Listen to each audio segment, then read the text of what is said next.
تم نے گفٹ اور تحفے کے طور پر ہر ایک کو ایک ایک نوکر نہیں دیا ہے، تو اگر اس نعمان کو دے رہے ہو تو میرا یہ حکم ہے کہ یہ گفٹ تم واپس لوٹا لو، دینا صحیح نہیں ہے۔ دوسری حدیث جو صحیح مسلم ہی کی ہے، جس کے اندر یہ صراحت ہے کہ نعمان رضی اللہ تعالیٰ عنہ کی والد محترمہ امرہ بنت رواحہ یہ اپنے شوہر نامدار بشیر رضی اللہ تعالیٰ عنہ سے کہتی ہے کہ غلام دے رہے ہو بیٹے کو تو لے جاؤ، اللہ کے رسول صلی اللہ علیہ وسلم کو گواہ بنا لو، دائیں بائیں کا ہر تصدیق ہو جائے کہ ہاں دے چکے ہو، نامنیشن میرے بیٹے کا وہاں ہو جائے کہ ہاں میرے بیٹے کو چیز دی گئی۔ بشیر رضی اللہ تعالیٰ عنہ اپنے اس بیٹے کو لے کر اللہ کے رسول صلی اللہ علیہ وسلم کے پاس پہنچ جاتے ہیں۔ اللہ کے رسول صلی اللہ علیہ وسلم جب یہ سنا کہ اس کو دے رہے ہیں، اللہ کے رسول صلی اللہ علیہ وسلم فرمایا لا تشہدنی لا اشہد علی جور، اس چیز پر تم مجھے گواہ مت بناؤ، میں ظلم اور زیادتی پر گواہ نہیں بن سکتا ہوں، ظلم پر گواہ نہیں بن سکتا ہوں۔ اس لیے آپ کے بیٹے ہیں، یہ اور بات ہے کہ فطری طور سے ایک باپ کو یا ایک ماں کو کسی بچے سے الفت و محبت زیادہ ہوتی ہے تو کسی سے کم ہوتی ہے، یہ دل کا معاملہ ہے۔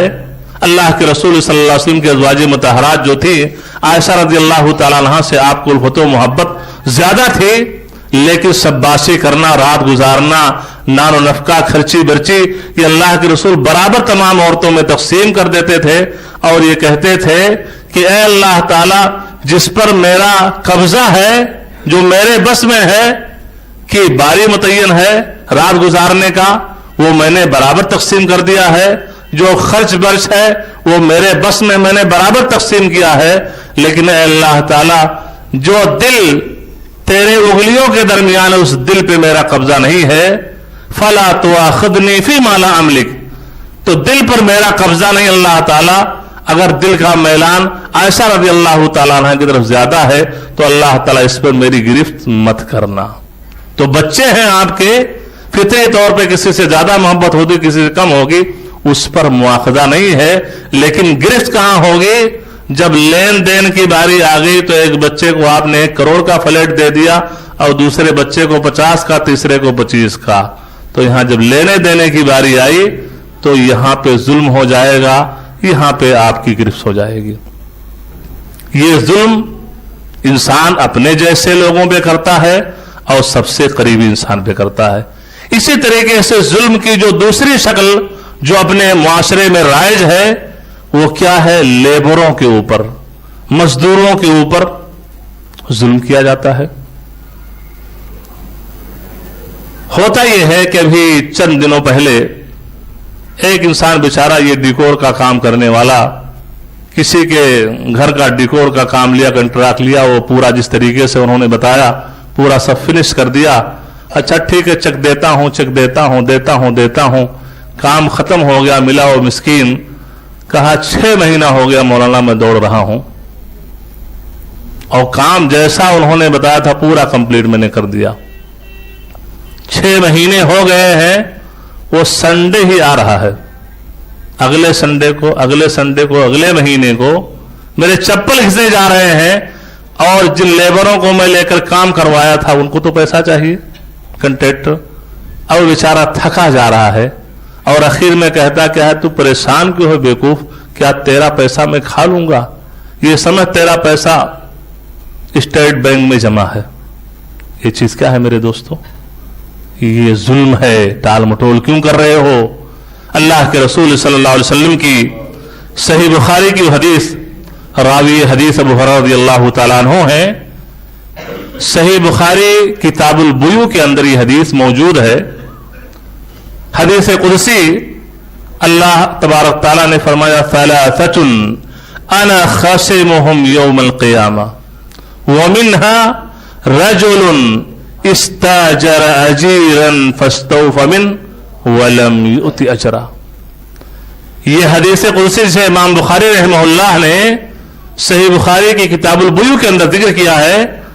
حدیث قدسی میں اللہ تبارک تعالیٰ ارشاد فرماتے ہیں کہ 3 لوگ ایسے ہیں